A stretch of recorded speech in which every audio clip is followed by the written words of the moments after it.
आपके यहाँ अगर देखा जाए तो राजनीति में जो राजा थे, सीधी सी सिंपल सी बात समझते हैं, राजा थे, यही सारा संविधान, नियम, कायदे, कानून, आपकी राज व्यवस्था, आपका व्यापार, आपके सारे काम कौन करता बच्चों? राजा करते। ठीक है ना, कौन करते? राजा करते। सिंपल सी बात समझो, ये जो टॉपिक है वो किसी भी स्टेट का, भारत का अगर कोई भी स्टेट का बच्चा पढ़ रहा हो, ठीक है, कोई भी स्टेट, किसी भी राज्य का बच्चा पढ़ रहा हो, ये टॉपिक हर राज्य में पॉलिटिकल साइंस में एक महत्वपूर्ण क्वेश्चन मतलब आराम से अराइज करा देता है। ठीक है ना। अब देखो मैंने क्या कहा, हमारे यहाँ पहले जितने जो भी काम थे, संविधान नहीं था, संविधान नहीं था, बिना संविधान के सारे काम राजा करते थे। कौन करते थे? राजा करते थे। सारी व्यवस्थाएं जो भी थी वो राजा द्वारा संचालित होती थी। अब देखो हुआ क्या, हालांकि उस वक्त भी कानून तो थे परंतु राजा द्वारा बने हुए थे, लोकतंत्र नहीं था। हुआ क्या, बात को धीरे धीरे समझना, ये तो हिस्ट्री है। अब अगर मैं ये कहती हूँ, जैसे बच्चे कहते हैं मैडम अंग्रेज आए बुरा रहा, अंग्रेज आए प्लस पॉइंट नहीं, हमारे लिए नुकसानदायक रहा। मैं कहती हूँ अगर अंग्रेज नहीं आते तो मेरी राजनीति विज्ञान का जन्म कैसे होता? क्योंकि जो पॉलिटिकल साइंस है वो शुरू ही तब होती है जब आपके यहाँ भारत में अंग्रेज आते हैं। गौर फरमाना इस चीज का, जब भारत में अंग्रेज आए थे, एक ऐतिहासिक दृष्टि में आप पढ़ते हो फलाना राजा है, आपके और बहुत से राजा है, राजा शासन कर रहे हैं, कार्य कर रहे हैं, ये पढ़ते। जैसे हिस्ट्री में अंग्रेज जैसे ही आपके भारत आते हैं, अंग्रेज ईस्ट इंडिया कंपनी कह सकते हो, ईस्ट इंडिया कंपनी जैसे ही भारत आती है, भारत आते हिस्ट्री और पॉलिटिकल साइंस एक जुड़ जाती है। ठीक है, हिस्ट्री भी साथ साथ चलती है और उसके साथ राजनीति विज्ञान भी साथ साथ पैरेलल चलती है। और जैसे ही आपके यहाँ ईस्ट इंडिया कंपनी या अंग्रेज भारत से जाते हैं, वैसे हिस्ट्री अलग हो जाती है और राजनीति विज्ञान अलग हो जाती है। तो आपके यहाँ हिस्ट्री और पॉलिटिकल साइंस की जो आप यूं कह सकते हैं स्टार्टिंग जो है वो हिस्ट्री भी बराबर पढ़ोगे और उसी के साथ साथ में आप राजनीति विज्ञान भी पढ़ोगे। अब मेरी बात को समझना, अब मेरी बात को यह समझना कि आपके यहाँ सबको पता है कि ईस्ट इंडिया कंपनी 1600 ईस्वी में ईस्ट इंडिया कंपनी की स्थापना हुई। ठीक है, ईस्ट इंडिया कंपनी एक तरह से ब्रिटेन की एक ऐसी कंपनी थी जिसे विभिन्न देशों में, विभिन्न दूसरे देशों में जाकर व्यापार करने का अधिकार था। ईस्ट इंडिया कंपनी एक ब्रिटेन की कंपनी थी। ब्रिटेन की क्या थी? एक कंपनी थी जिसके पास अलग अलग देशों या अलग अलग जगहों पर जाकर व्यापार करने का अधिकार था। अब हुआ क्या, इसी में यूं कह सकते हो कि लगभग 1608 में हॉकिंस आए थे और उन्होंने भारत में व्यापार करने की अनुमति मांगी थी। उन्हीं के बाद बहुत से अन्य व्यक्ति आए और उसी के दौरान यूं मान के चले ईस्ट इंडिया कंपनी जो है वह उसने भारत में व्यापार करना प्रारंभ कर दिया। ठीक है, ईस्ट इंडिया कंपनी ने, मेरी बात को समझना, ईस्ट इंडिया कंपनी ने भारत में व्यापार को करना प्रारंभ कर दिया। ये ध्यान से सुनना, जो फैक्ट हिस्ट्री की नजर में इंपॉर्टेंट है वो हिस्ट्री वाले टीचर की जिम्मेदारी में, पॉलिटिकल साइंस के लिए जो फैक्ट, जो तारीख, जो समय जरूरी होगा वो मैं आपको करवाऊंगी। ठीक है ना, क्योंकि हो सकता है आपको हिस्ट्री का बहुत अच्छा ज्ञान हो, हमें यहाँ हिस्ट्री के पॉइंट ऑफ व्यू पे नहीं जाना है, हमें यह पॉइंट ऑफ व्यू समझना है कि हम रेगुलेटिंग एक्ट तक कैसे पहुंचे। ठीक है ना, मैं अभी केवल आपको ऐतिहासिक पृष्ठभूमि समझा रही हूं, फिर रेगुलेटिंग एक्ट शुरू करेंगे। बात को समझना, ईस्ट इंडिया कंपनी आई, भारत में व्यापार करना इसने शुरू किया। ध्यान से सुनना, ईस्ट इंडिया कंपनी केवल और केवल किस उद्देश्य से थी बच्चों? केवल और केवल व्यापार के उद्देश्य से थी। ईस्ट इंडिया कंपनी केवल क्या थी? व्यापार के उद्देश्य से आई थी। परंतु अब मेरी बात को ध्यान से सुनना, धीरे धीरे ईस्ट इंडिया कंपनी ने व्यापारिक कार्य के साथ में प्रशासनिक और राजनीतिक कार्य भी करना भारत में प्रारंभ कर दिया। मेरी बात को सुनना, केवल काम क्या था इसका? व्यापार करना। ठीक है ना, इसका काम क्या था? व्यापार करना। और व्यापार के साथ में इसने धीरे धीरे प्रशासनिक और राजनीतिक कार्य करने शुरू किए। मेरी बात को थोड़ा ध्यान से सुनना, सबने नाम सुना है बंगाल का, हाँ या ना? यह आपका बंगाल क्षेत्र था। ईस्ट इंडिया कंपनी की सबसे पहली नजर ही किस पर पड़ी है बच्चों? बंगाल पर पड़ी। ईस्ट इंडिया कंपनी की सबसे पहली नजर कहां पड़ी? बंगाल पे पड़ी। ध्यान से सुनना मेरी बात को। क्या किया? आप सबको पता है बच्चों, आप सबको पता है बहुत सारे युद्ध हुए। उन युद्ध में मैं बात करती हूं पलासी का युद्ध। मैं दो ही युद्धों की चर्चा करूंगी जो कि यूं मान के चलो ईस्ट इंडिया कंपनी को भारत में ध्यान से सुनना, ईस्ट इंडिया कंपनी को भारत में व्यापार के अलावा राजनीतिक और प्रशासनिक कार्यों की स्थापना करने में बड़ी मदद मिली। मतलब ये जो दोनों युद्ध थे, दो पढ़ाऊंगी, एक प्लासी का, एक बक्सर का युद्ध, दो युद्ध है, उन दोनों युद्धों से ईस्ट इंडिया कंपनी को बड़ा फायदा हुआ। क्या फायदा हुआ, मेरी बात को ध्यान से सुनना। प्लासी का युद्ध, बिल्कुल सही कह रहे हो, सब बच्चे होशियार हो, मुझे पता है। कब हुआ है? 23 जून 1757 को। अब मेरी बात को ध्यान से सुनना, तारीखें याद नहीं होती। देखो 2 गुणा 3 कितना हो गया? 6, तो 23 जून। पॉइंट यहां तक याद हुआ? जैसे कि मैंने जब पहली बार इस तारीख को याद किया था तब ऐसे याद किया था, 23 जून 1757 को। ठीक है, 23 जून 1757 को युद्ध हुआ। युद्ध किसके बीच में हुआ बच्चों? बंगाल के नवाब, जिसका नाम था सिराजुद्दौला, बंगाल के नवाब थे Sirajuddaulah versus East India Company. तो जो प्लासी का युद्ध था वो बंगाल के नवाब सिराजुद्दौला और ईस्ट इंडिया कंपनी के आपके गवर्नर थे लॉर्ड क्लाइव। मेरी बात को ध्यान से सुनना। अब देखो मैंने ये पढ़ाया क्यों? क्योंकि बंगाल का जो सबसे पहला गवर्नर आता है, एग्जाम में प्रश्न देखो, बंगाल का सबसे पहला गवर्नर तो कौन था? Lord Clive. यही पहला गवर्नर था, ये कह सकते हैं ईस्ट इंडिया कंपनी। ठीक है, ईस्ट इंडिया कंपनी की तरफ से लॉर्ड क्लाइव थे, और लॉर्ड क्लाइव जो थे, ये कह सकते हैं ईस्ट इंडिया कंपनी की इसमें क्या हुई थी बच्चों? क्या हुई थी? विजय हुई थी। मेरी बात को ध्यान से सुनना। बंगाल के जो नवाब थे इनकी पराजय हुई, ये हार गए। हारने के बाद ईस्ट इंडिया कंपनी जीत गई। ईस्ट इंडिया कंपनी को बंगाल पर अधिकार तो मिला बच्चों, परंतु ठीक है, बंगाल पर अधिकार तो मिला परंतु वैधानिक अधिकार नहीं मिला। ठीक है, एक तरह से पूरा अधिकार नहीं मिला बंगाल पर, परंतु यूं कह सकते हो कि ईस्ट इंडिया कंपनी की भारत में राजनीतिक और प्रशासनिक कार्यों की जो जड़ है वो कहां से बनी?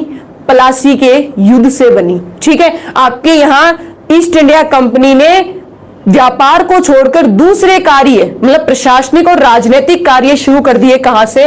प्लासी के युद्ध से। चलो, प्लासी का युद्ध क्लियर। अब बात करते हैं बक्सर का युद्ध। अब किसकी बात करते हैं? जो दूसरा युद्ध हमारे लिए महत्वपूर्ण है वो कौन सा है? बक्सर का युद्ध। कौन सा जरूरी? बक्सर का युद्ध। अब देखना, बक्सर का जो युद्ध है बच्चों कब हुआ है? 22 अक्टूबर 1764 को। ठीक है, 1764 में। ठीक है, बिल्कुल सही कह रहे हैं। बक्सर का युद्ध 22 अक्टूबर 1764 में हुआ। ठीक है ना, 22 अक्टूबर 1964 में बक्सर का युद्ध हुआ। अब इसमें हुआ क्या, ध्यान से सुनना। बंगाल, अवध और मुगल, इन तीनों ने मिलकर ईस्ट इंडिया कंपनी के साथ युद्ध किया। ईस्ट इंडिया कंपनी का सेनापति कौन था उस वक्त? Hector Munro. और इन तीनों के अलग अलग थे। जैसे कि बंगाल की अगर हम बात करते हैं तो बंगाल में आपके मिहिर कासिम थे, और अवध में आपके सिराजुद्दौला थे। ये सिराजुद्दौला अलग थे, ठीक है, यहाँ अलग है। और मुगल में थे आपके शाह आलम द्वितीय। ठीक है, मुगलों में थे शाह आलम द्वितीय। बस इतना ध्यान रखो, इन तीनों ने मिलकर सेना तैयार की। इन तीनों की सेना किससे टकराई? ईस्ट इंडिया कंपनी से टकराई। किससे टकराई? किससे लड़ाई हुई? ईस्ट इंडिया कंपनी से। और विजय किसकी हुई? जीत किसकी हुई? विजय किसकी हुई बताओ? विजय किसकी हुई? ईस्ट इंडिया कंपनी की। विजय किसकी हुई? ईस्ट इंडिया कंपनी की। अब देखो, ईस्ट इंडिया कंपनी की विजय हुई। विजय होने से इस बार ईस्ट इंडिया कंपनी को बंगाल पर पूरा अधिकार प्राप्त हो गया। बंगाल पर राजनीतिक और प्रशासनिक अधिकार प्राप्त हो गया। इसलिए एग्जाम में कभी प्रश्न देखो, मेरी बात को ध्यान से सुनना, ईस्ट इंडिया कंपनी को बंगाल पर वैधानिक रूप में, प्रश्न को ध्यान से सुनना, east India company east India company को बंगाल पर वैधानिक रूप में प्रशासनिक व राजनीतिक नियंत्रण कब प्राप्त हुआ? पलासी के युद्ध के बाद, मतलब पलासी के युद्ध के बाद 1764 के अंदर। पॉइंट यहां तक क्लियर? हाँ या ना? तैयार हो गया क्वेश्चन? क्या क्वेश्चन तैयार हुआ? ईस्ट इंडिया कंपनी को वैधानिक रूप में, ठीक है, वैधानिक रूप में राजनीतिक व प्रशासनिक नियंत्रण प्राप्त हो गया। यह ईस्ट इंडिया कंपनी की शुरुआत थी भारत में शासन करने की। बक्सर का युद्ध जैसे ही जीती ईस्ट इंडिया कंपनी, जैसे ही बक्सर का युद्ध जीती, उसकी शुरुआत हो गई भारत पर व्यापार नहीं, भारत पर शासन करने की भी। पॉइंट यहां तक क्लियर हुआ? अच्छा, एक बात और मुझे बतानी है। एक इलाहाबाद संधि हुई थी, पता है क्या? एक इलाहाबाद संधि हुई थी 1765 में। थोड़ा सा बता देती हूं मैं, ठीक है। इलाहाबाद संधि हुई थी 1765 में, मतलब जैसे ही बक्सर का युद्ध हुआ, युद्ध होकर समाप्त हो गया, युद्ध होकर समाप्त हो गया, और युद्ध होकर समाप्त होने के बाद इलाहाबाद की संधि हुई। इस इलाहाबाद की संधि में ईस्ट इंडिया कंपनी के हाथ में राजस्व अधिकार आ गए, या आप कह सकते हो दीवानी अधिकार आ गए। मतलब क्या था? मेरी बात को ध्यान से सुनना। बंगाल, बिहार, उड़ीसा, बात को समझना। बंगाल, बिहार, उड़ीसा जो है, ध्यान से सुनना मेरी बात को।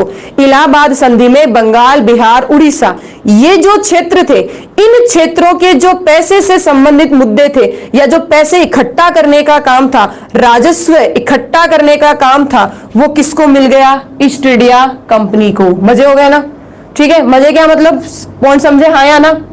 ईस्ट इंडिया कंपनी अब खुश मतलब उन्होंने जो चाहते थे उसकी पहली सीढ़ी वो चढ़ चुके हैं, क्योंकि उनको पता था भारत के इस हिस्से पर अधिकार कर लिया तो बाकी हिस्सों पर भी हम अधिकार कर लेंगे। अब खास बात समझना, धीरे धीरे इन्होंने मद्रास, बंबई, इन क्षेत्रों पर भी अपना अधिकार जमा लिया।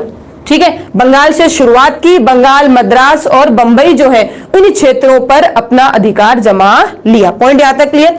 क्या बक्सर का युद्ध क्लियर हुआ? इलाहाबाद की संधि क्लियर हुई? अब मैं आपको देखो धीरे धीरे ले जा रही हूं, जो पॉइंट है ना उसको धीरे धीरे ले जा रही हूं। व्यापार करने के लिए आए, ईस्ट इंडिया कंपनी आ गई, फिर व्यापार से धीरे धीरे उनका मन चला कि यार हम व्यापार कर रहे हैं, काश हमारा शासन भारत पर हो जाए। अगर भारत पर हमारा शासन हो जाए तो भारत को जैसा चाहे हम वैसा काम में ले सकते हैं। ठीक है, अब उन्होंने क्या किया? पलासी का युद्ध हुआ। पलासी के युद्ध में शुरुआत हुई शासन करने की, परंतु वैधानिक अधिकार नहीं मिले बंगाल पर। बक्सर के युद्ध से ईस्ट इंडिया कंपनी जो है वो जीती भी और उन्हें वैधानिक अधिकार भी मिले, और उन्होंने बंगाल पर अपना राजनीतिक और प्रशासनिक कार्य करना प्रारंभ कर दिया, या अधिकार प्राप्त हो गया। इसी के बाद आपकी इलाहाबाद की संधि होती है। इलाहाबाद की संधि में बंगाल, बिहार, उड़ीसा में राजस्व, मतलब जो पैसे इकट्ठा करने के काम थे, वो ईस्ट इंडिया कंपनी के आगे, मतलब ईस्ट इंडिया कंपनी के पास आ गए। यहां तक पॉइंट क्लियर? हाँ ना? फटाफट जवाब दो, आगे बढ़े। ये हो गई आपकी इलाहाबाद की संधि, ये हो गया आपके अंग्रेजों का, सॉरी ईस्ट इंडिया कंपनी का, ईस्ट इंडिया कंपनी का भारत पर शासन प्रारंभ। ठीक है, ये आपके यहां भारत में शासन प्रारंभ करने लगी। ईस्ट इंडिया कंपनी व्यापार ही नहीं, बहुत भी अन्य काम भी करती थी। अब हुआ क्या? ध्यान से सुनना, हुआ क्या? 1770 के आसपास ब्रिटेन में एक हवा चली। हवा का मतलब वो नहीं जो हवा चलती है, ब्रिटेन में एक हवा चली। और हवा क्या चली? हवा ये चली कि जिसको धनी होना है वो भारत जाओ, व्यापार करो और धनी हो जाओ। भाई क्या पता चला? भाई जिसको भी ब्रिटेन में पैसा चाहिए, मतलब ब्रिटेन के जो लोग हैं इनमें से जिसको भी पैसा चाहिए, जिसको धनी होना है, वो भारत जाओ, व्यापार करो और धनी हो जाओ। अरे भाई ये क्या बात हुई? 1770 में ये एक व्यवस्था शुरू हुई। इस व्यवस्था के अंदर जब ब्रिटेन की संसद की नजर पड़ी, बात ध्यान से सुनना, अब आऊंगी मैं रेगुलेटिंग एक्ट पे। अब किस पे आऊंगी? अब आऊंगी मैं रेगुलेटिंग एक्ट पे। मेरी बात को अब गौर से सुनना। रेगुलेटिंग एक्ट लाने के पीछे कारण क्या था? रेगुलेटिंग एक्ट से हमारे यहाँ क्या व्यवस्थाएं बनी? रेगुलेटिंग एक्ट आया तब जाकर ब्रिटेन की संसद की नजर भारत पर पड़ी कि भारत में क्या हो रहा है। इससे पहले ईस्ट इंडिया कंपनी को भेज दिया। ईस्ट इंडिया कंपनी जो हमारे साथ कर रही है वो मजे से कर रही है। जैसे कि मान लो मोदी को नहीं पता कि राजस्थान में क्या हो रहा है। जब तक राजस्थान पे नजर नहीं पड़ेगी तब तक मोदी कोई राजस्थान विशेष के लिए काम नहीं करेगा। एक उदाहरण बता रही हूं, हालांकि ऐसा नहीं, प्रधानमंत्री उनकी नजर सब पे रहती है। 1770 के आसपास ये खबर पूरी तरह से फैल गई, जिसको धनी होना है वो भारत चले जाओ। ब्रिटेन की संसद ने कहा भाई ऐसा नहीं चलेगा, ऐसा नहीं चलेगा। मतलब ब्रिटेन की संसद को पता चला कि ईस्ट इंडिया कंपनी जो है वो कुछ गलत कर रही है, कुछ ऐसा गलत कर रही है जिससे वहां वो और मुनाफा मुनाफा मुनाफा मुनाफा, मतलब प्रॉफिट पे प्रॉफिट कमाई जा रही है। कुछ तो गड़बड़ है, कुछ तो गड़बड़ है। उस गड़बड़ को सुधारने के लिए और कंपनी पर अपना नियंत्रण स्थापित करने के लिए, मेरी बात को ध्यान से सुनना, संसद को पता चला कि कंपनी ब्रिटेन जो ईस्ट इंडिया कंपनी है वो भारत में कुछ गड़बड़ कर रही है। अब भारत में कुछ गड़बड़ हो रही है, ठीक है ना, कुछ गड़बड़ हो रही है। उस गड़बड़ पर नियंत्रण स्थापित करने के लिए, उस गड़बड़ पर नियंत्रण स्थापित करने के लिए आपके यहाँ 1773 में रेगुलेटिंग एक्ट लाया गया। मेरी बात को यहां तक समझे? हाँ ना में फटाफट जवाब दो। 1773 में रेगुलेटिंग एक्ट लाया गया। अब मैं आपसे 2-3 चीजें पूछती हूं। पहली बात, आपके यहां जैसे ही रेगुलेटिंग एक्ट आया, मेरी बात को ध्यान से सुनना, 1773 में जब रेगुलेटिंग एक्ट आया, उस रेगुलेटिंग एक्ट से दो बातें बहुत, मतलब रेगुलेटिंग एक्ट से एक बात स्पष्ट हो गई। क्या स्पष्ट हुई? मेरी बात को ध्यान से सुनना। रेगुलेटिंग एक्ट कहता है कानून बनाएगी ब्रिटेन की संसद। रेगुलेटिंग एक्ट में कानून बनाएगी ब्रिटेन की संसद। मेरी बात को ध्यान से सुनना, ये 1973 रेगुलेटिंग एक्ट के बाद की बात है। रेगुलेटिंग एक्ट से पहले तो आराम से कंपनी मजे से खुद ही काम करती, खुद ही कानून बनाती, खुद ही मुनाफा लेती। 73 के बाद 1773 के बाद ब्रिटेन की संसद कानून बनाएगी और उस कानून को लागू करने वाले 2 व्यक्ति होंगे, मतलब 2 व्यक्ति नहीं, कानून को लागू पहले तो किया ईस्ट इंडिया कंपनी ने। 1773 से लेकर 1857 तक किसने लागू किया? किसने लागू किया? ईस्ट इंडिया कंपनी ने। और ईस्ट इंडिया कंपनी को जो वापस भारत से बुला लिया, ईस्ट इंडिया कंपनी का शासन खत्म कर दिया, ईस्ट इंडिया कंपनी लागू नहीं करेगी, उसके बाद में लागू किया गया ब्रिटेन के ताज, या आप कह सकते हैं ब्रिटेन की महारानी द्वारा लागू किया जाएगा, जो कि शुरू हुआ था 1858 से लेकर 1947 तक। मेरी बात को समझे? हाँ ना में बस मुझे फटाफट जवाब दो, क्लास की जनसंख्या बढ़ाते चलो। क्या कहा मैंने? ये कहा कि 1773 से पहले कंपनी मजे से काम कर रही थी, देश में कोई शासन व्यवस्था कुछ नहीं था, ठीक है। अब हुआ क्या? 1773 के बाद रेगुलेटिंग एक्ट आया। उस रेगुलेटिंग एक्ट में साफ कहा था कानून बनाएगी ब्रिटेन की संसद, कानून बनाएगी ब्रिटेन की संसद, ठीक है। और उस कानून को पहले तो लागू करेगा ईस्ट इंडिया कंपनी। लागू करने का दायित्व कर्तव्य किसको दिया? ईस्ट इंडिया कंपनी को। कब से लेकर कब तक? 1773 से 1857 तक, 1857 तक।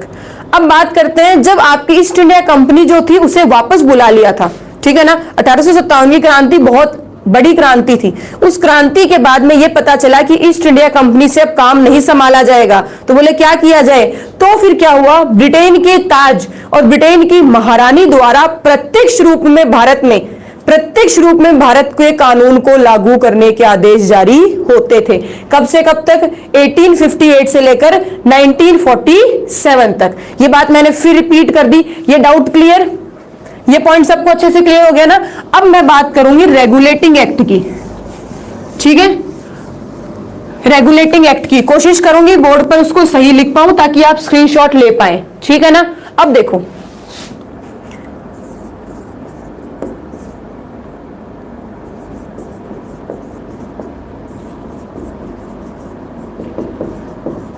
रेगुलेटिंग एक्ट 1773 क्या हुआ इसके अंदर? रेगुलेटिंग एक्ट में क्या हुआ, क्या कार्य विशेष थी, बात अब करेंगे अपन। हम शुरू करेंगे अब रेगुलेटिंग एक्ट। रेगुलेटिंग एक्ट की सबसे पहली बड़ी खास बात क्या थी समझना। रेगुलेटिंग एक्ट में क्या था? कंपनी के, बात को ध्यान से सुनना, कंपनी के राजनैतिक व प्रशासनिक, राजनैतिक व प्रशासनिक कार्यों को मान्यता दी गई। ध्यान से सुनना, आपके यहां जो कह सकते हैं ब्रिटेन की संसद थी, ठीक है, ब्रिटेन की संसद ने ईस्ट इंडिया कंपनी को केवल व्यापार करने की मान्यता दी थी। क्या दी थी? व्यापार करने की मान्यता दी थी कि तुम व्यापार करो। अब क्या किया उन्होंने, 1773 जो आपका एक्ट था, इस एक्ट में ब्रिटेन की संसद ने कंपनी को राजनीतिक और प्रशासनिक, कि भले चलो तुम व्यापार भी करो, राजनीतिक और प्रशासनिक कार्य भी करो, ठीक है। तो कंपनी को राजनीतिक और प्रशासनिक कार्य करने की मान्यता सबसे पहले किस एक्ट द्वारा दी गई? रेगुलेटिंग एक्ट 1773 द्वारा। पॉइंट यहां तक क्लियर? दूसरी बात समझना, दूसरी बात यह थी, ब्रिटेन की संसद द्वारा, ब्रिटेन की संसद द्वारा कंपनी कार्यों पर नियंत्रण स्थापित करने हेतु इस एक्ट को लाया गया। मेरी बात को फिर ध्यान से सुनना। क्या हुआ, ये जो एक्ट है ना, ये एक्ट कोई ब्रिटेन की सरकार ने इच्छा हो गई लागू कर दिया, ऐसा नहीं है।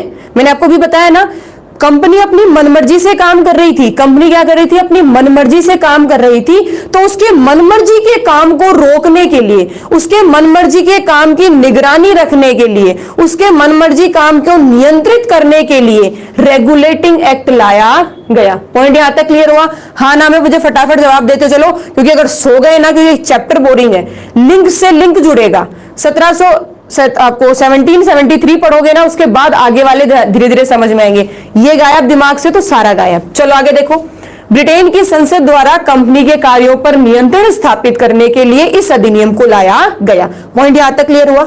चलो अगली बात क्या है? अगली जो तीसरी महत्वपूर्ण बात है वो ये है, केंद्रीय प्रशासन की नींव रखी गई। इसके द्वारा क्या किया गया? केंद्रीय प्रशासन की नींव रखी गई। कैसे रखी गई अभी समझाऊंगी। प्रशासन को एक जगह केंद्रित किया, अभी समझाऊंगी। थोड़ी बात, थोड़ी सी चीज को ध्यान से सुनना। कैसे केंद्रित हुआ अभी समझाती हूं, अभी केवल इसको इतना देख लो, केंद्रीय प्रशासन की नींव रखी गई। अब एक बात और ध्यान से सुनना, ये बड़ी ही इंपॉर्टेंट बात है, ये वाली सबसे इंपॉर्टेंट बात, इन चारों में से सबसे इंपॉर्टेंट बात ये है। और वो क्या है? वो ये है कि यह एक्ट पहला लिखित संविधान या पहला लिखित कानून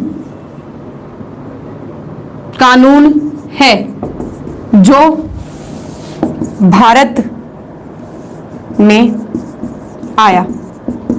हालांकि ये कानून जो है मुख्यतः कंपनी के लिए थे। ये जो संविधान है, ये जो कानून है, मुख्यतः किसके लिए थे मेरे बच्चों? कंपनी के लिए थे। परंतु हमारे भारतीय इतिहास की, हमारे भारतीय राजनीति की सबसे पहली बात यही है, भारत में एक लिखित कानून, एक तरह से लिखित संविधान, एक तरह से देश को चलाने की लिखित शासन प्रणाली सबसे पहले रेगुलेटिंग एक्ट 1773 को ही कहा जाता है। बात यहां तक समझे? हाँ ना में मुझे फटाफट जवाब दो। क्या इस पॉइंट को क्लियर कर पाई या नहीं कर पाई? आपके यहां इस अधिनियम द्वारा भारत में सबसे पहली लिखित, या कह सकते हैं लिखित संविधान या लिखित कानून या लिखित शासन प्रणाली आई। ठीक है ना? सबसे पहले लिखित प्रणाली, शासन प्रणाली जो है वो आती है, जिसे आप कहते हो रेगुलेटिंग एक्ट 1773। कभी भी इस चीज को लेकर कंफ्यूज मत होना, ठीक है ना? अब आगे देखो, ये तो बात हो गई इसके बारे में कुछ विशेष प्रावधानों की। अब आपको मैं रेगुलेटिंग एक्ट में क्या प्रावधान थे, रेगुलेटिंग एक्ट आपके लिए क्या लेकर आया है, मैं उसकी बात कर रही हूं। रेगुलेटिंग एक्ट भारत में क्या लेकर आया, रेगुलेटिंग एक्ट में क्या लिखा था, उसकी बात करते हैं। सबसे पहली बात रेगुलेटिंग एक्ट में क्या थी? सबसे पहली बात रेगुलेटिंग एक्ट में यह थी कि मैंने आपको समझाया, बंगाल, मद्रास और मैं भी भूल गई, देखो, मद्रास, बंगाल और बंबई। मेरी बात को थोड़ा सा गौर करके सुनना। इन तीनों में, इसमें इसका अलग गवर्नर था, इसमें इसका अलग गवर्नर था, इसमें इसका अलग गवर्नर था। तीनों के गवर्नर अलग अलग थे ना, हाँ या ना? मद्रास, बंगाल और बंबई, तीनों में गवर्नर अलग अलग। अब मेरी बात को ध्यान से सुनना, क्या किया, ये जो बंगाल गवर्नर थे ना, इस बंगाल गवर्नर को गवर्नर जनरल बना दिया। क्या किया, बंगाल के गवर्नर को, गवर्नर तीनों में थे, ठीक है ना, मैं आपको इजी वे में समझाने की कोशिश कर रही हूं, गवर्नर तीनों में थे, ठीक है ना, गवर्नर तीनों में थे, परंतु गवर्नर जनरल बनाया गया बंगाल गवर्नर जनरल को, ठीक है, बंगाल के गवर्नर को गवर्नर जनरल बना दिया, बंगाल के गवर्नर को गवर्नर जनरल बना दिया, यहां क्लियर।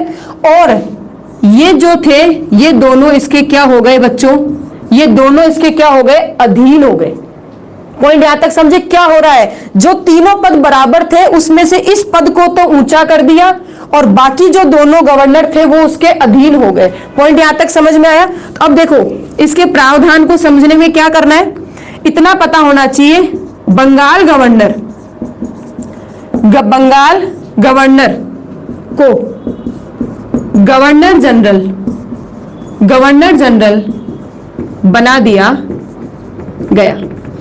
पॉइंट यहां तक क्लियर हुआ, बंगाल गवर्नर को गवर्नर जनरल बना दिया गया, यहां तक डाउट क्लियर हुआ। अब देखो बिल्कुल सही कह रहे हो, पहला आपका गवर्नर जनरल जो थे वो वॉरेन हेस्टिंग थे, ठीक है ना, पहले जो गवर्नर जनरल थे वो क्या थे, वॉरेन हेस्टिंग थे, ठीक है। अब मेरी बात को समझना, दूसरी बात क्या है, दूसरी बात ये थी कि जो गवर्नर जनरल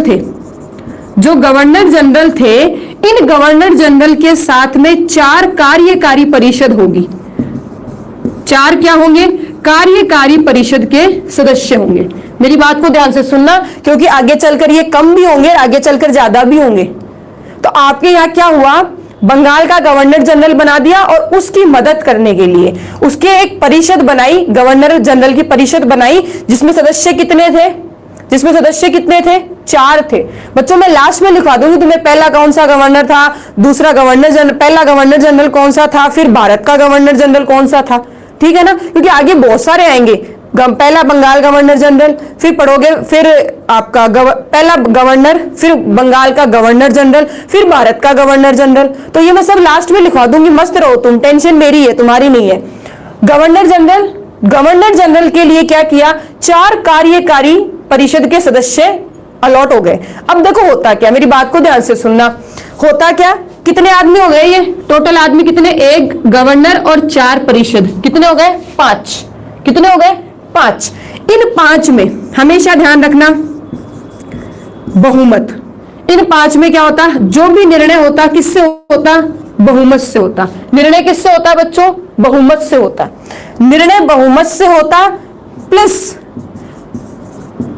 आपके गवर्नर को निर्णायक मत देने का अधिकार था। मतलब क्या होता, 4 है ना, गवर्नर को छोड़ दो, 4 सदस्य, मान लो 2 हाँ करें, 2 हाँ कर दें, 2 मना कर दें, तो उस दौरान गवर्नर जनरल जो थे वो जहां कहीं भी निर्णय देते वो निर्णायक हो जाता, वो क्या हो जाता, निर्णायक मत हो जाता। तो यूं कह सकते हो भारत की शासन प्रणाली में, मेरी बात को ध्यान से सुनना, भारत की शासन प्रणाली में बहुमत से निर्णय लिया जाना कब प्रारंभ हुआ, भारत की शासन प्रणाली में, क्योंकि इससे पहले ऐसा नहीं था, कहीं भी नहीं था भाई, राजा जो आदेश दे देता वो पालना हो जाती, ठीक है, कंपनी के जो आदेश होते हैं उसकी पालना होती। यहां एक बात शुरू की, क्या शुरू की, कि गवर्नर जनरल होगा, 4 उसके परिषद होंगी और उनमें गवर्नर जनरल की जो परिषद थी, उस परिषद में निर्णय बहुमत से होगा और आपके गवर्नर को निर्णायक मत देने का अधिकार भी था। पॉइंट यहां तक क्लियर हुआ, हाँ या ना। गवर्नर जनरल को कार्यकारी परिषद में 4 सदस्य दिए गए। तीसरी बात, बंगाल गवर्नर जनरल, मैं जीजी लिख देती हूं, समझ जाओगे ना, बंगाल गवर्नर जनरल, जीजी का मतलब क्या है, governor general. Bengal governor general के अधीन मद्रास व बंबई गवर्नर किए गए, अधीन हो गए, यूं कह सकते हो, अधीन हो गए। यहां तक पॉइंट क्लियर हुआ, हाँ ना में जवाब दो मुझे, क्या यहां तक पॉइंट क्लियर हुआ। इसी के साथ आगे पढ़ो, देखो नीचे दिखेगा क्या, चौथी बात क्या है, चौथी बात यह है 1774 में क्या किया है, ध्यान से सुनना, 1774 में, हालांकि एक्ट आया है 1773 में ना, 1774 में कलकत्ता, 1774 में कलकत्ता में सर्वोच्च न्यायालय की स्थापना की गई। सर्वोच्च न्यायालय की क्या की गई बच्चों? स्थापना की गई। सर्वोच्च न्यायालय की स्थापना की गई। यहां तक पॉइंट क्लियर? अब जैसे कि बिल्कुल अभी एक बच्चे ने याद दिला दिया, कहां हुई थी? कलकत्ता में भी एक जगह थी जिसका नाम था फोर्ट विलियम। नाम क्या था? Fort William. एक बिल्डिंग थी, जगह का जो नाम था वो था फोर्ट विलियम। 1774 में कलकत्ता में फोर्ट विलियम, ध्यान से सुनना, फोर्ट विलियम में सर्वोच्च न्यायालय की स्थापना की गई। अब सर्वोच्च न्यायालय की स्थापना की गई तो पहली बात, एक मुख्य न्यायाधीश होंगे और 3 अन्य न्यायाधीश होंगे। एक मुख्य न्यायाधीश होगा और 3 क्या होंगे? 3 अन्य न्यायाधीश होंगे। मेरी बात को समझो, ठीक है ना? अब बाकी पॉइंट मुझे ऊपर लिखने पड़ेंगे। देखो बिल्कुल फोर्ट विलियम, एक मुख्य न्यायाधीश होगा, 3 अन्य न्यायाधीश होंगे, ठीक है। एक मुख्य न्यायाधीश कौन सा था? Elijah Impey. मुख्य न्यायाधीश कौन था? Elijah Impey. इसीलिए कहते हैं ना भारत का प्रथम मुख्य न्यायाधीश एलिजा इम्पे, क्योंकि भारत में जब आपके यहाँ सर्वोच्च न्यायालय, उच्चतम न्यायालय स्थापित हुई थी तब एलिजा इम्पे जो थे वो इसके प्रथम मुख्य न्यायाधीश थे। इसके अलावा जो 3 थे, एक था चेम्बर्स, एक था लिमेस्टर और एक था आपका हाइट, ठीक है। 3 व्यक्ति और थे, चेम्बर्स, लिमेस्टर और हाइट। ये हालांकि 3 नहीं पूछे जाते, याद करने की टेंशन मत लेना, मुझे तो पढ़ते पढ़ते याद हो गए, निश्चिंत रहो, ठीक है। 3 और कौन थे? कम आते हैं, फिर भी अगर कोई यूपीएससी वगैरह या आरएस वगैरह देता है, कोई बच्चा हायर लेवल की एग्जाम देता है, पीसीएस देते हो तो हो सकता है उसमें ये क्वेश्चन अराइज हो जाता है। यहां तक पॉइंट समझे? एक मुख्य न्यायाधीश प्लस 3 अन्य न्यायाधीश होंगे। यहां तक पॉइंट क्लियर हुआ? अब मैं आपको एक और बात यहां बता देती हूं, मेरी बात को ध्यान से सुनना। इस सुप्रीम कोर्ट के पास अंतिम अपील का अधिकार नहीं था। क्या था? अगर किसी को हाईकोर्ट के विरुद्ध अपील करनी होती थी तो वह ब्रिटेन के प्रिविल काउंसिल में इसकी अपील करता था। ब्रिटेन के प्रिविल काउंसिल में इसकी अपील की जाती थी। मैंने आपके यहाँ 2-3 चीजें जो है वो बता दी है, एक्स्ट्रा बताई। क्या? एलिजा इम्पे मुख्य न्यायाधीश और 3 और न्यायाधीश थे। यहां तक पॉइंट क्लियर हुआ? तीनों के नाम याद मत करना, मत परेशान होना, ठीक है। यहां ये बात पता होनी चाहिए, सुप्रीम कोर्ट का नाम सुनते ही हमारा दिमाग खुल जाता है, अरे सुप्रीम कोर्ट तो हमारा तो अंतिम अपील अधिकार है। आज का जो सुप्रीम कोर्ट है बेटा, पहले वाला सुप्रीम कोर्ट में बहुत अंतर था, ठीक है ना। पहले वाला जो सुप्रीम कोर्ट है उसके पास अंतिम अपील का अधिकार नहीं था, ठीक है। अंतिम अपील, अगर आपको सुप्रीम कोर्ट ने जो निर्णय दिया, अगर आप उस निर्णय से संतुष्ट नहीं हो, खुश नहीं हो, तो फिर आपको कहां जाना था? ब्रिटेन के प्रिविल काउंसिल में जाना था। और ब्रिटेन का प्रिविल काउंसिल जो है वह अंतिम अपील का अधिकार रखता था। मेरा पॉइंट यहां तक क्लियर हुआ? हाँ या ना? ये पॉइंट क्लियर? अब देखो आप चाहो तो इसका स्क्रीनशॉट ले लो, क्योंकि मुझे इसके कुछ और प्रावधान भी आपको पढ़ाने होंगे, ठीक है ना।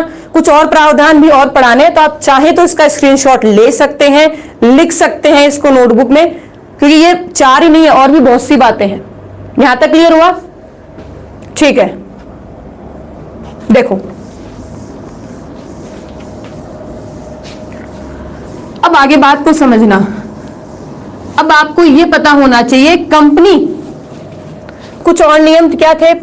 ये नियम था, कंपनी कर्मचारियों, कंपनी के जो कर्मचारी थे उन्हें निजी व्यापार करने का अधिकार नहीं था। निजी, प्राइवेट बिजनेस नहीं कर सकते थे भारत में। इसका मतलब एक बात सीधी सी समझ लेना, ईस्ट इंडिया कंपनी को व्यापार करने का एकाधिकार था। और ईस्ट इंडिया कंपनी या कंपनी के जो अन्य व्यक्ति थे वो कंपनी के नियंत्रण में ही काम करेंगे, अपना पर्सनल बिजनेस नहीं खोल सकते। अपना निजी व्यापार प्लस वह भारतीयों से उपहार, एक तरह से कह सकते हो चाय पानी मतलब रिश्वत, ठीक है, पर प्रतिबंध लगाया गया। मेरी बात को समझे अच्छे से? मैं क्या पढ़ा रही हूं आपको? मैं ये कह रही हूं कंपनी कर्मचारी, ठीक है, कंपनी के जो कर्मचारी हैं उन्हें निजी व्यापार करने से रोका कि आप प्राइवेट बिजनेस नहीं कर सकते भारत में, और भारतीयों से कोई भी उपहार या कोई भी रिश्वत लेने का कार्य नहीं करोगे। ठीक है, कोई भी उपहार या रिश्वत लेने का जो कार्य है वो आपके द्वारा नहीं किया जाएगा। पॉइंट यहां तक क्लियर हो गया? पॉइंट यहां तक क्लियर? अब एक बात आपको और पता होनी चाहिए, एक बात और क्या पता होनी चाहिए। अब मेरी बात को ध्यान से सुनना। देखो हुआ क्या, ब्रिटेन ने, ध्यान से सुनना, ब्रिटेन ने आपके यहां कंपनी पर नियंत्रण, कंट्रोल करने के लिए, ध्यान से सुनना, ब्रिटेन संसद ने कंपनी पर नियंत्रण, या आप कह सकते हो नजर रखने के लिए, नियंत्रण रखने के लिए कोर्ट ऑफ डायरेक्टर्स की स्थापना करी। ठीक है, तो सीधी सी बात क्या है, ब्रिटेन की संसद ने कंपनी पर नियंत्रण स्थापित करने के लिए, या कंपनी पर नियंत्रण, या कह सकते हैं नजर रखने के लिए कि कंपनी क्या कर रही है, सही कर रही है, गलत कर रही है, ठीक है, इसके ऊपर नजर रखने या उस पर नियंत्रण रखने के लिए कोर्ट ऑफ डायरेक्टर्स की स्थापना करी। और कोर्ट ऑफ डायरेक्टर्स जो थे उनका काम क्या था, भारत में कंपनी द्वारा किए गए सैन्य, राजस्व, नागरिक संबंधी कार्यों की जानकारी संसद को देना, संबंधित कार्यों की जानकारी संसद को देना। अब बात ध्यान से सुनना, कोर्ट ऑफ डायरेक्टर्स में मेंबर कितने थे? कोर्ट ऑफ डायरेक्टर्स में मेंबर कितने थे? 24 थे। कितने थे? 24 थे। ठीक है, हालांकि कोर्ट ऑफ, कह सकते हैं कोर्ट ऑफ डायरेक्टर्स का मुख्य काम यही था। पॉइंट यहां तक समझे, क्योंकि आगे मैं ना जब आपको भी पिट्स पढ़ाऊंगी ना, ठीक है ना, उसमें कोर्ट ऑफ एक और आएगा, कोर्ट ऑफ कंट्रोल आएगा। ये कोर्ट ऑफ क्या है? डायरेक्टर है। आगे चलकर कंफ्यूज मत होना, ठीक है ना, आगे चलकर कंफ्यूज मत होना। कोर्ट ऑफ डायरेक्टर्स में मेंबर कितने थे? 24 थे। किस लिए इसकी स्थापना क्यों हुई थी? कंपनी के कार्यों पर नियंत्रण। कंपनी जो है वो भारत में सैन्य, राजस्व और नागरिक संबंधी जो भी काम करती है उस कार्य की जानकारी जो है वो बोर्ड ऑफ डायरेक्टर्स किसको देंगे? ब्रिटेन की संसद को देंगे। मेरे पॉइंट यहां तक क्लियर हुआ? क्योंकि इसी के साथ में अगर देखा जाए तो मोटा मोटी आपका रेगुलेटिंग एक्ट जो है वो कंप्लीट हो गया। अब मुझे केवल इतना फटाफट जवाब दे दो, रेगुलेटिंग एक्ट समझ में आया या नहीं आया? हाँ या ना? रेगुलेटिंग समझ में आया या नहीं आया? क्योंकि अगर ये अधिनियम समझ में आ गया ना तो इसी के आगे जुड़े हुए सारे अधिनियम है, ठीक है, सारे अधिनियम इसी से जुड़े हुए हैं। एक बात मुझे और बतानी है, पहले इसको समझ लो, उसके बाद बताऊंगी वो बात। पहले इस बात को समझ लो, इसमें कहीं कोई डाउट?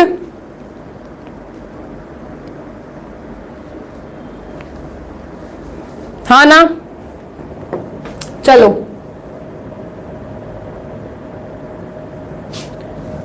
डन। अब मेरी एक बार फटाफट रिवीजन और कर लेते हैं अपन लोग। रिवीजन में मैंने तुम्हें कुछ चीजें पढ़ानी है, मेरी तरफ देखकर बस रिवीजन करना है, बोर्ड की तरफ मत देखो, मेरा भी हो जाएगा। चलो पहले पॉइंट क्या समझा हमने? रेगुलेटिंग एक्ट जो है, सबसे महत्वपूर्ण बातें कर लेते हैं। रेगुलेटिंग एक्ट जो है वो भारत में पहला क्या था? लिखित कानून, लिखित संविधान था भारत का पहला, ठीक है। दूसरी बात क्या था? भारत में 3 गवर्नर थे।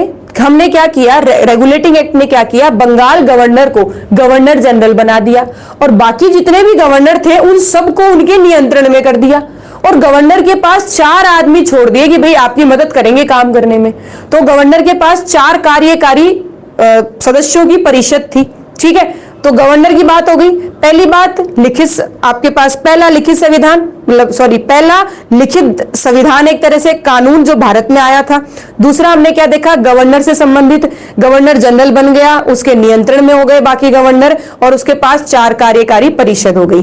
फिर हमने पढ़ा, क्या पढ़ा? फिर हमने पढ़ा 1774 में आपके यहाँ कलकत्ता में फोर्ट विलियम में 4, कितने थे? 4 न्यायाधीशों के द्वारा उच्चतम न्यायालय की स्थापना हुई। एक मुख्य न्यायाधीश थे जिसका नाम था एलिजा इम्पे।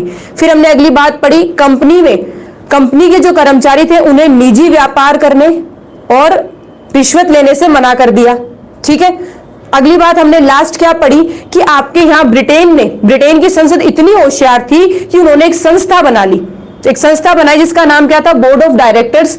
और बोर्ड ऑफ डायरेक्टर्स में 24 आदमी थे, बोर्ड ऑफ डायरेक्टर्स में 24 आदमी थे और वो 24 व्यक्ति जो है वो कंपनी के काम पर नियंत्रण रखते थे, कंपनी के काम पर अपनी निगरानी रखते थे, कंपनी के काम की जानकारी ब्रिटेन की संसद को देते थे।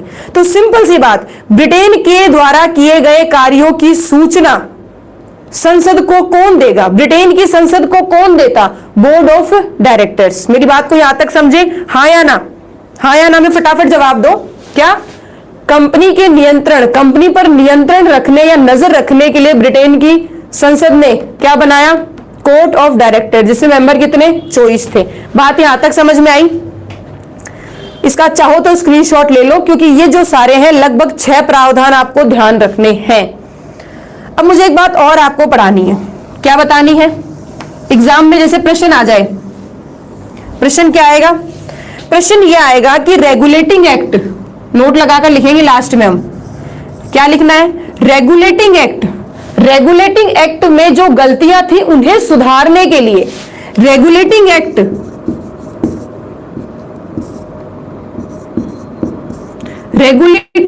की गलतियों को सुधारने के लिए, गलतियों को सुधारने के लिए एक एक्ट आया जिसका नाम था act of settlement, act of settlement, act of settlement 1781 में।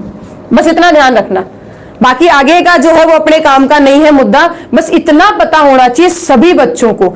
1773 में जो रेगुलेटिंग एक्ट आया था, 1773 में जो रेगुलेटिंग एक्ट आया था, उसमें जो कमियां थी, उन कमियों में सुधार करने के लिए, उन कमियों में सुधार करने के लिए एक्ट ऑफ सेटलमेंट 1781 में आया था। पॉइंट यहां तक क्लियर हुआ, ये बात भी आपको पता होनी चाहिए, ये भी आपके एग्जाम के पॉइंट ऑफ व्यू से इंपॉर्टेंट है। पॉइंट यहां तक क्लियर हुआ, पॉइंट यहां तक क्लियर हुआ, हाँ ना में मुझे फटाफट जवाब दो।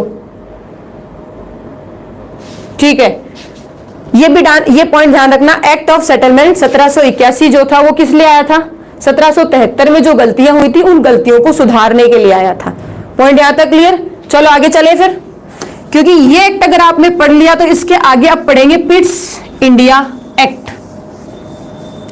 पिट्स इंडिया एक्ट 1784 मतलब 1784 regulating act complete, regulating act क्या हो गया, कंप्लीट। अब पढ़ेंगे पिट्स इंडिया एक्ट 1784। पॉइंट यहां तक समझे, हाँ ना में जवाब दो, बिल्कुल सब सही कह रहे हो। Pitt's India act 1784। अब इस एक्ट की सबसे बड़ी और सबसे जो खास बात है ना बच्चों, वो एक ही खास बात है, और वो खास बात क्या है, ध्यान से सुनना। खास बात ये है कि इसने क्या किया, ये जो एक्ट आया ना, इस एक्ट में कंपनी के व्यापारिक, या आप कह सकते हो कंपनी के राजनैतिक व वाणिज्यिक, जिसे आप कह सकते हो व्यापार के कार्यों को पृथक किया गया। देखो रेगुलेटिंग एक्ट में क्या आया, गवर्नर जनरल बना दिया, बोर्ड ऑफ डायरेक्टर्स बना दिए और सुप्रीम कोर्ट बना दी। क्या पढ़ाया, बोर्ड ऑफ डायरेक्टर्स बना दिए, सुप्रीम कोर्ट वो बना दी और गवर्नर जनरल बना दिया। 3 काम मोटे मोटे ध्यान रखने हैं, एग्जाम में आते हैं तो। अब इसमें क्या होता है, पिट्स इंडिया एक्ट में यही एक बात है जिसको मैं तुम्हें घुमा घुमा कर पढ़ाऊंगी ठीक है ना, कैसे, कंपनी के जो काम थे, मैं अभी बताया ना, कंपनी व्यापार भी करती, राजनीतिक और प्रशासनिक काम भी करती, दोनों काम कंपनी करती। ठीक है, क्या किया, कंपनी के राजनीतिक और प्रशासनिक कार्य हैं वो कर दिए अलग, और कंपनी के वाणिज्य मतलब व्यापार से संबंधित काम कर दिए अलग। पॉइंट यहां तक क्लियर हुआ, हाँ या ना, दो काम कर रहे हैं, दोनों कामों को हमने कर दिया अलग अलग, अलग अलग हो गए, पृथक हो गए काम। दूसरी बात समझना, पृथक हो गए। अब इसमें समझना क्या हुआ, कैसे हुए पृथक, ध्यान से सुनना। व्यापारिक कार्य, ये जो व्यापारिक काम थे, ये व्यापारिक काम किसके नियंत्रण में थे? किसके नियंत्रण में थे?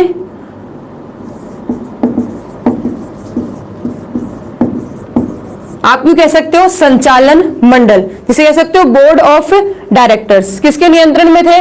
Board of directors. अब डायरेक्टर्स आ गए तो निर्देशन मंडल भी कह सकते हो, निर्देशक मंडल भी कह सकते हो, एक ही बात है। मैंने अभी तुम्हें समझाया था ना, रेगुलेटिंग एक्ट में board of court of directors, board बोल रही हूं मैं, कोर्ट ऑफ डायरेक्टर्स, ये तीनों एक ही बात है, ठीक है ना। बोर्ड ऑफ डायरेक्टर्स कह लो, कोर्ट ऑफ डायरेक्टर्स कह लो, ठीक है ना, संचालन मंडल कह लो, निर्देशक मंडल कह लो, एक ही बात है। पॉइंट यहां तक समझे, एक ही बात है। तो व्यापारिक कार्य, व्यापारिक जो काम होंगे, कंपनी के जो व्यापारिक काम होंगे, वो कौन देखेगा? Court of directors. कौन देखेगा?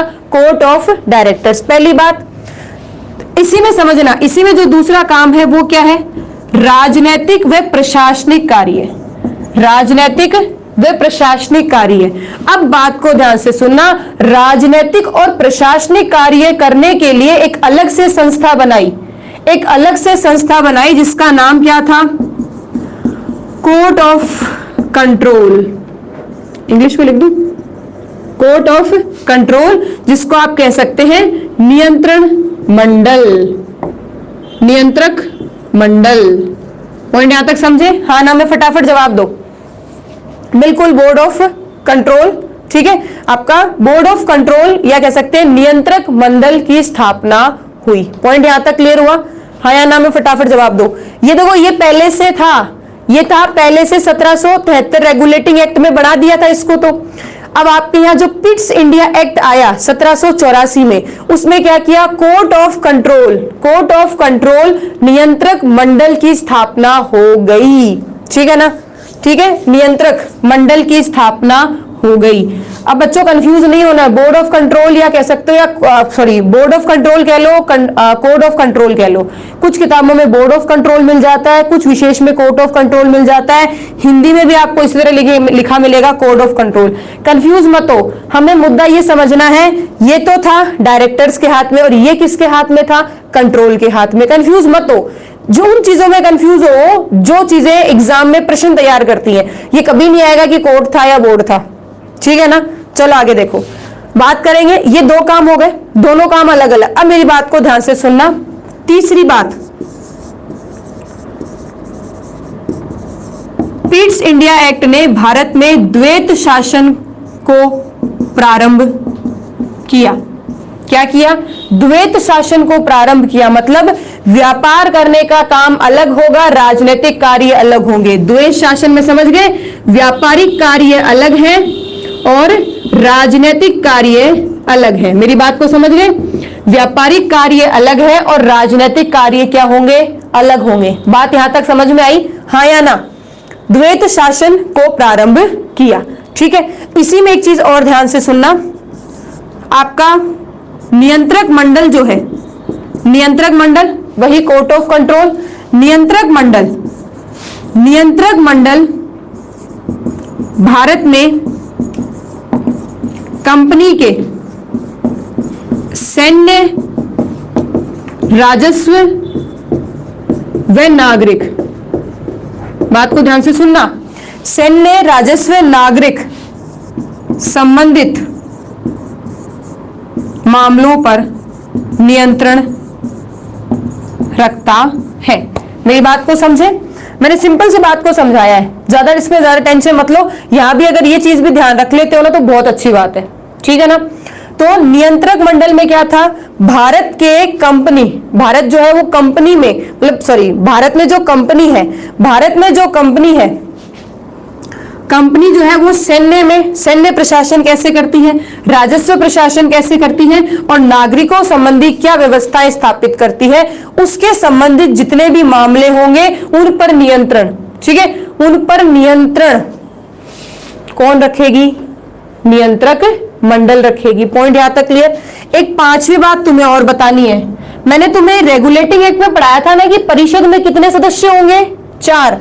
यहां समझना गवर्नर जनरल के परिषद जो है उसमें सदस्य घटाकर कितने कर दिए, परिषद के सदस्य घटाकर कितने कर दिए, 3। पहले कितने थे, 4। पहले कितने थे, 4। अब कितने हो गए, 3। 73 में देखो, 73 में क्या आती है, 4। 73 में क्या कर दिए, 4। अच्छा वो कंफ्यूज हो जाओगे आप लोग। अब देखना 1773 को देखो तो वो कहता है 4 आदमी होंगे, परंतु 1784 को कहते हो तो वो कहते हैं 3 आदमी होंगे। कंफ्यूज मत होना, कंफ्यूज मत होना। ये गवर्नर जनरल के कितने के बता रहा है, परिषद में कितने आदमी होंगे, 3। तो टोटल कितने हो गए, 1 + 4। टोटल कितने हो गए, 1 + 3 मिलाकर 4। 1 + 3 मिलाकर कितने हो गए, 4। अब बात समझना, अब एक बात हुई, एक बात कही गई कि वो निर्णय मान्य होगा, ध्यान से सुनना, वो निर्णय मान्य होगा जिस निर्णय में गवर्नर जनरल की अनुमति होगी। वो निर्णय मान्य होगा जिसमें गवर्नर जनरल की अनुमति होगी। पॉइंट यहां तक समझे, हाँ या ना। मतलब यूं मान के चलो, 2 व्यक्तियों ने हाँ कर दिया, 2 व्यक्तियों ने मना कर दिया। 2 ने तो क्या कर दी बच्चों, हाँ कर दी, और 2 ने क्या कर दिया, मना कर दिया। 2 ने हाँ करी, 2 ने मना कर दिया। अब मुझे बताओ क्या करें। अब हम सोचेगी हम क्या करें, हम क्या करें। तो इस बात को हमने जब गौर किया तो ये कहा कि इन दोनों में से देखो, अगर गवर्नर जनरल इधर है तो इसकी बात मान लेंगे, और गवर्नर जनरल अगर इधर है तो इसकी बात मान लेंगे। मतलब अनुमति, जिस निर्णय में या जिस व्यवस्था में आपके गवर्नर जनरल की अनुमति होगी वो निर्णय मान्य होगा। मेरी बात यहां तक समझे, हाँ ना में फटाफट जवाब दो। फिर एक लास्ट मोस्ट इंपॉर्टेंट बात बताती हूं, एक लास्ट मोस्ट इंपॉर्टेंट बात है, लिखूंगा वो इंपॉर्टेंट बात है, उसको लिखेंगे अच्छे से, अपन लोग नोट लगा के लिखेंगे। आप चाहें तो इसका स्क्रीनशॉट ले सकते हैं, क्योंकि फिर मैं ऊपर से रब कर दूंगी, ध्यान रखना, ठीक है। देखो पिट्स इंडिया एक्ट समझ लो, पिट्स इंडिया एक्ट में सबसे महत्वपूर्ण, मतलब पिट्स इंडिया एक्ट में एक तो ये बात याद रख लेना, एक बात ये याद रख लेना, बस बहुत होंगी, ठीक है ना। एक तो ये कि गवर्नर जनरल के परिषद में सदस्य 3 कर दिए, और एक बात ये ध्यान रख लेना कि कंपनी के राजनीतिक और वाणिज्य कार्य अलग अलग कर दिए। राजनीतिक जो थे वो कोर्ट ऑफ कंट्रोल करती है, और व्यापारिक काम कोर्ट ऑफ डायरेक्टर्स करेंगे। पॉइंट यहां तक क्लियर हुआ, ठीक है। अब इसमें एक सबसे इंपॉर्टेंट बात मुझे आपको बतानी है, इस पिट्स इंडिया एक्ट में सबसे पहले, इससे पहले आज तक ऐसा नहीं था, इससे पहले आज तक ऐसा नहीं हुआ, केवल इसी में हुआ। अब आप कहोगे मैडम ऐसा क्या हुआ, तो इससे पहले आज तक नहीं हुआ, केवल इसी में हुआ, और वो ये हुआ, ब्रिटेन की संसद ने साफ साफ कहा, ब्रिटेन की संसद ने क्या कहा, ब्रिटेन की संसद ने कहा कि भारत में कंपनी के अधिकार क्षेत्र जो है, भारत में कंपनी के जो अधिकार क्षेत्र है, मतलब जो कंपनी के पास है, भारत के जो कंपनी अधिकार क्षेत्र है वह ब्रिटिश आधिपत्य क्षेत्र होंगे। मतलब ये है उन क्षेत्रों का स्वामित्व किसके पास होगा, ब्रिटिश संसद के पास होगा। मतलब इससे पहले जो है वो ब्रिटेन ने इन क्षेत्रों पर अपना अधिकार, ब्रिटेन की संसद ने इन क्षेत्रों पर अपना अधिकार नहीं जमाया। इससे पहले ब्रिटेन ने इन क्षेत्रों पर अपना अधिकार नहीं जमाया था। केवल पिट्स इंडिया एक्ट 1784 में यह कहा था कि जो भी ब्रिटेन, जो भी कंपनी के क्षेत्र होंगे, जो कंपनी के क्षेत्र है भारत में, वह ब्रिटिश, या कह सकते हैं, आप कह सकते हैं ब्रिटेन अधिपत्य क्षेत्र होंगे। ठीक है, ब्रिटिश क्या कह सकते हैं, ब्रिटेन अधिपत्य क्षेत्र, मतलब उनका नियंत्रण जो है, उनका स्वामित्व जो है वह ब्रिटेन की संसद के हाथ में होगा, ब्रिटेन के हाथ में होगा। मेरी बात को समझे, हाँ ना में फटाफट जवाब दो, हाँ ना में जवाब दो, क्योंकि ये बहुत मोस्ट इंपॉर्टेंट बात है जो एग्जाम में एक बहुत अच्छा प्रश्न तैयार करती है, जो क्या कर सकती है, एग्जाम में एक बहुत अच्छा प्रश्न तैयार करेगी। तो जो भारत में जो क्षेत्र कंपनी के हैं वो क्षेत्र ब्रिटिश अधिपत्य क्षेत्र कहलाएंगे। ठीक है, वो क्षेत्र ब्रिटिश अधिपत्य क्षेत्र कहलाएंगे, या उन क्षेत्रों का स्वामित्व नियंत्रण ब्रिटेन के पास, ब्रिटेन की संसद के पास होगा। ठीक है, इससे पहले ऐसा नहीं कहा गया था, सबसे पहले अभी कहा गया है। पॉइंट यहां तक क्लियर हो गया? हाँ ना में फटाफट जवाब दो। ठीक है, अब ये पॉइंट आपको क्लियर हो गया तो पिट्स इंडिया एक्ट के साथ में एक बात और थोड़ी सी सुन लो। क्यों? इसलिए सुन लो क्योंकि मैंने तुम्हें एक बात पढ़ाई थी ना, 1773 की गलतियां सुधारने के लिए 1781 में सेटलमेंट एक्ट आया था ना, वैसे ही पिट्स इंडिया एक्ट, नोट लगा के ध्यान से सुनना, 1784 के पिट्स इंडिया एक्ट की गलतियों में सुधार करने के लिए 1786 मतलब 1786 में अधिनियम लाया गया। मेरी बात को ध्यान से सुनना, जैसे 1773 रेगुलेटिंग एक्ट को सुधारने के लिए 1781 आया था ना अधिनियम, वैसे ही पिट्स इंडिया एक्ट की जो कुछ कमियां थी उन कमियों को सुधारने के लिए अगला अधिनियम आता है 1789। इस अधिनियम में क्या था, बस इतना देखेंगे फिर क्लास ओवर है हमारी। इस अधिनियम में सबसे पहली बात यह कही गई थी कि गवर्नर जनरल, बात को ध्यान से सुनना एकदम इंपॉर्टेंट है, गवर्नर जनरल परिषद के निर्णय को निरस्त कर सकते हैं। परिषद के निर्णय को क्या कर सकता है, निरस्त कर सकता है, और निरस्त करके स्वयं के निर्णय को लागू कर सकता है। सिंपल सी बात समझना, क्या था कि जो गवर्नर होगा, गवर्नर और गवर्नर की परिषद सब मिलकर निर्णय लेंगे, हाँ या ना, गवर्नर और गवर्नर की परिषद दोनों और सब मिलकर निर्णय लेंगे, डिसीजन लेंगे सब लोग। उसमें एक बात यह कह दी कि मान लो वो डिसीजन अगर गवर्नर जनरल को पसंद नहीं है तो परिषद के निर्णय को गवर्नर जनरल निरस्त कर सकता है। ठीक है, परिषद के निर्णय को गवर्नर जनरल निरस्त कर सकता है। ठीक है, निरस्त कर सकता है और स्वयं निर्णय देगा। क्या करेगा? स्वयं निर्णय देगा। पॉइंट यहां तक क्लियर हुआ? दूसरी बात आपको क्या ध्यान रखनी है, दूसरी बात में केवल और केवल आपको इतना पता होना चाहिए कि गवर्नर जनरल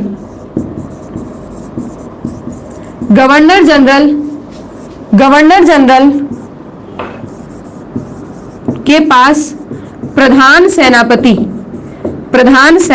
की शक्तियां, गवर्नर जनरल को प्रधान सेनापति की शक्तियां प्रदान की गई। पॉइंट यहां तक समझे? हाँ या ना फटाफट जवाब दो। दो ही बातें ध्यान से सुननी है। क्या ध्यान से सुननी है? पहली बात, गवर्नर जनरल जो है वो परिषद के निर्णयों को निरस्त कर सकता है। ठीक है ना, निरस्त कर सकता है। दूसरी बात क्या जोड़ी इसमें? दूसरी बात ये जोड़ी कि गवर्नर जनरल के पास प्रधान सेनापति की शक्तियां होंगी, मतलब प्रधान सेनापति की शक्तियां जो है वो प्रधान किसको दी गई? गवर्नर जनरल को दी गई। इसी के साथ में हमारी आज की जो क्लास है वो खत्म होती है। ठीक है, इसी के साथ में लगभग अपनी जो आज की क्लास है वो कंप्लीट होती है। और उस क्लास कंप्लीट होने के साथ मुझे केवल इतना बता दो, मैंने जो पढ़ाया वो समझ में आया या नहीं आया, क्योंकि अधिनियम जो होते हैं वो सबके समझ में नहीं आते हैं। अधिनियम जो भी होंगे वो सब बच्चों के समझ में नहीं आते हैं। एक छोटा सा क्विक रिवीजन देखो, एक छोटा सा रिवीजन देखो। रेगुलेटिंग एक्ट,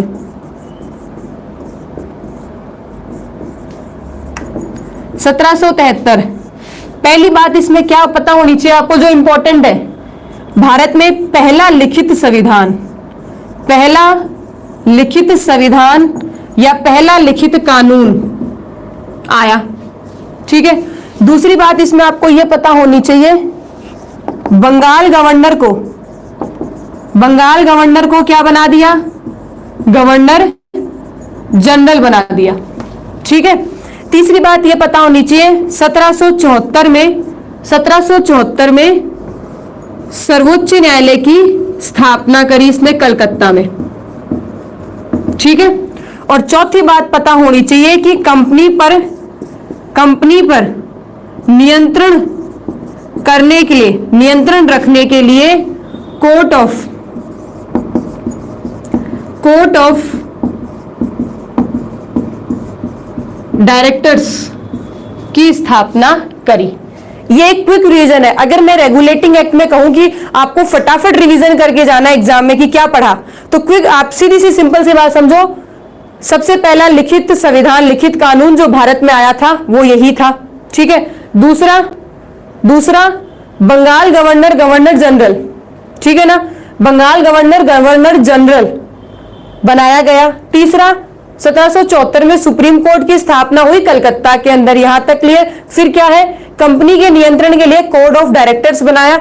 अगला हमने पढ़ा था पिट्स। अच्छा हाँ, एक बात और, इसमें सुधार करने के लिए एक्ट ऑफ सेटलमेंट आया। इसमें सुधार करने के लिए एक्ट ऑफ सेटलमेंट 1781 आया। एक्ट ऑफ सेटलमेंट 1781 आया, ये एक बात थी। इसी में एक और बात अपन पढ़ लेंगे, पिट्स इंडिया एक्ट में। पिट्स इंडिया एक्ट आया कब, 1784। पहली बात व्यापारिक, पहली बात क्या थी, व्यापारिक और राजनीतिक काम अलग अलग होंगे। व्यापारिक काम अलग होंगे, राजनीतिक काम अलग होंगे। व्यापारिक काम करेगा आपका कोर्ट ऑफ डायरेक्टर्स और राजनीतिक काम करेगा कोर्ट ऑफ कंट्रोल। ठीक है, दूसरी बात, गवर्नर के परिषद में 4 सदस्य की बजाय कितने होंगे, 3 सदस्य होंगे। ठीक है, 4 की बजाय कितने सदस्य होंगे, 3 सदस्य होंगे। यहां तक क्लियर है, ये एक मोटा मोटी आपको ध्यान रखना है। ठीक है, ये एक शॉर्ट में मैंने आपको समझा दिया। अब आप लोगों के जो प्रश्न है वो आप पूछ सकते हैं जो आपको समझ में नहीं आया। अब आप लोग अपने जो है वो प्रश्न पूछ सकते